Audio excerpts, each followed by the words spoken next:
Ceroboh rumah MB Selangor, terdesak sangatkah PAS? Dalam kegairahan untuk menebuk atap melalui pelbagai langkah termasuk langkah Dubai, rumah pimpinan negeri pun kini tidak selamat lagi. Jumaat lalu, 3 lelaki termasuk seorang wartawan media rasmi PAS adalah antara 3 individu yang direman 2 hari selepas menceroboh masuk kediaman rasmi Menteri Besar Selangor di Shah Alam. Ketua Polis Daerah Shah Alam ACP Muhammad Iqbal Ibrahim berkata, siasatan dijalankan mengikut Seksyen 447 Kanun Kesiasaan yang boleh membawa hukuman penjara sehingga 3 bulan atau denda RM1,000 atau kedua-duanya sekali.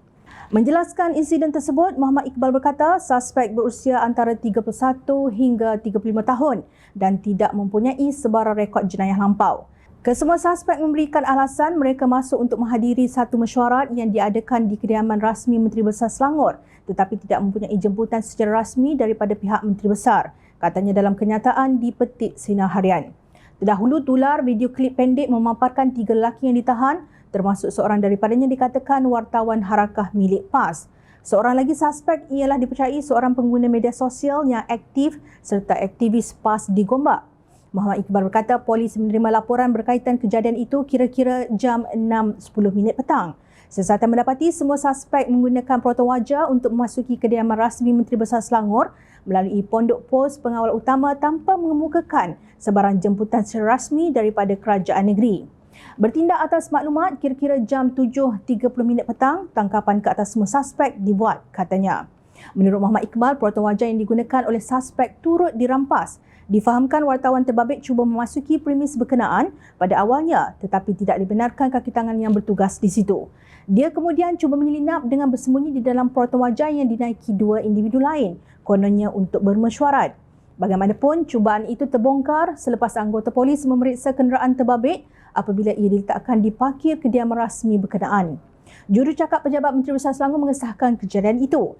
Difahamkan salah seorang yang ditahan adalah seorang pemimpin akar umbi dari sebuah bahagian PAS di Selangor.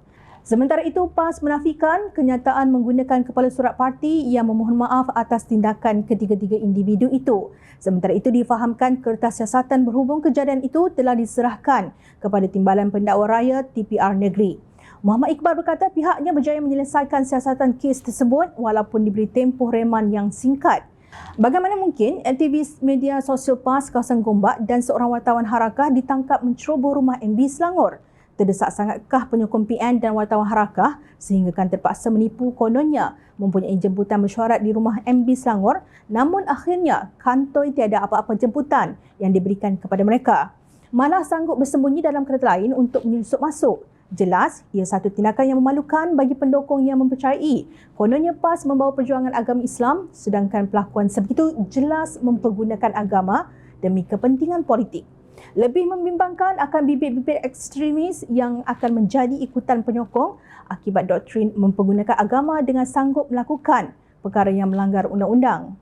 Bayangkan jika hari ini mereka sanggup menceroboh rumah MB Selangor dan apakah dapat dijangkakan pada masa akan datang dengan tindakan yang lebih daripada setakat menceroboh.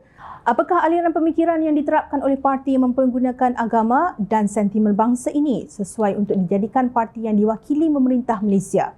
Ini sahajakah tahap perjuangan yang dibangga-banggakan walaupun selama ini? Sungguh ia memalukan.